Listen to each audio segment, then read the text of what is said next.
जायफोर बीर जोहोलावफोर बर' हारिखौ दैदेननानै दिनै सोरबा रुंसारि जालांबाय सोरबा मुंख्लं जालांबाय बिथांमोननि मुसुखाफोरखौबो जों गोबां गायसननो हाबाय। रुपनाथ ब्रह्मनिफ्राय लानानै जोङो नीलेश्वर ब्रह्म, अस्ताद कामिनी कुमार नार्जारी, जोङो अमलाराम शिवराम गोबां मुसुखाफोरखौ गायसननो हाबाय। दा बिथांमोना जाहाथे अराय सम अमर जानानै थायो बेखौ जों हास्थायदों। भारतनि 79थि उदांस्रि सान फालिनायजों लोगोसे जोङो क'क्राझाराव जोङो नैबे कालचारेल कमप्लेक्सआव गासै 11 गुबुन गुबुन हाबाफारि लादोंमोन। बिनि मादाव दङ जोंहा 1 नाम्बारावनो बिमा सिबिनाय बिथांखि। जोंनि जायफ्रा मुंख्लं जालांबाय एबसुनि एनडिएफबिनि बिएलटिनि जायनि बिमाफ्रा एबा आइमोना थांनानै दङ बिथांमोना जिउ थाजासिम मास मोनसेयाव 1000 अनसुंथाइ होनायनि थाखाय सरकारा थांखि लादों आरो बोसोरसेयाव 12,000 बिथांमोननो होनाय जागोन आरो बेखौ दिनै बेवहाय मावफुंनाय जाबाय।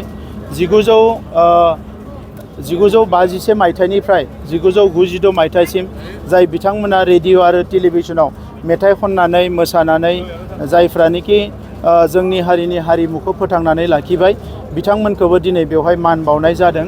बेजों लोगोसे बाथौ महासभा आरो गुदि बाथौनि देउरि बिथांमोनखौबो बरायनाय जादों आरो बेबायदिनो गोबां हाबाफारि जों बेवहाय एक्स भलेन्टियार्सफोर जायफोर दङ बिथांमोनखौबो बरायनाय हाबाफारि लादों। गोबां हाबाफारिफोरखौ दिनै बेवहाय मावफुंनाय जादों। हारिया जिहेतु मोनसे संग्रामनि गेजेरजोंसो थांनानै दङ। जोंनि हारिनि जारिमिना जिउ होनाय आरो थै होनायनि जारिमिन। दा नैबे समाव जोंनि सोमावसारनायफ्रा मोनसे लेभेलाव फैनायनि उनाव एबा मोनथाम गोरोबथा जाखांनायनि उनाव जाय बिथांमोना गोबां सेक्रिफाइस खालामनानै थांबाय, जाय बिथांमोना हारिखौ फोथांनानै दोननो थाखाय हारिनि राव थुनलाइ हारिमुखौ फोथांनानै दोननो थाखाय जिखिनि खस्थ' खालामबाय बिथांमोनखौ दिनै मान बावनो मोननानै जों गोजोननाय मोनदों।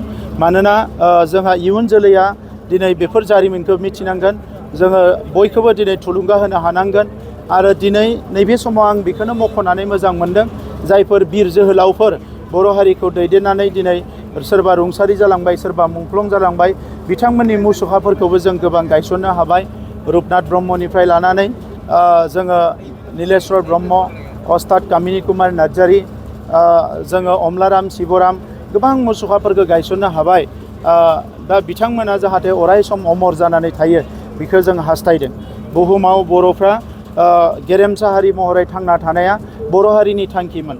बड'फा उपेन्द्रनाथ ब्रह्मआ बे थांखिखौ गोख्रों नोजोरजों आवगायलांनानै बुहुमाव इस्टाब्लिश खालामनो हादोंमोन जे बर' होननाय मोनसे गोथां हारि दङ, बेहा गावहा राव दङ, थुनलाइ दङ, हारिमु दङ आरो बेखौनो होसोनानै दिनै जोङो सोमावसारनानै जुजिनानै बर' हारिया थांनानै दङ। आरो नैबे समाव जों बयबो हास्थायदों जे जिखिना मावलांबाय दासिम, जिखिना जोंनो कन्ट्रिबिउसन होलांबाय, जिखिना गावखौनो सेक्रिफाइस खालामलांबाय बिथांमोनखौ जों नैबे समाव मान बावनायनि सम, सेल्युट खालामनायनि सम, अनार खालामनायनि सम आरो फैबाय थानाय समाव 50-100 बोसोर बर' हारिखौ आरोबाव गोख्रोङै गायसननो थाखाय जानजि खाफ्रानायनि सम। दा नंखायनो नैबे समाव जोंनि सरकारनिफ्राय बे हाबाफारिखौ मावफुंनानै गोजोननाय मोनदों आरो बिथांमोना जायफ्रा थांनानै दङ बिथांमोना अराय सम मोजां सावस्रि मोजां देहा लानानै अराय सम थांनानै थानो हाथों आं बेखौनो अबंलावरनि खाथियाव आर'ज गाबो।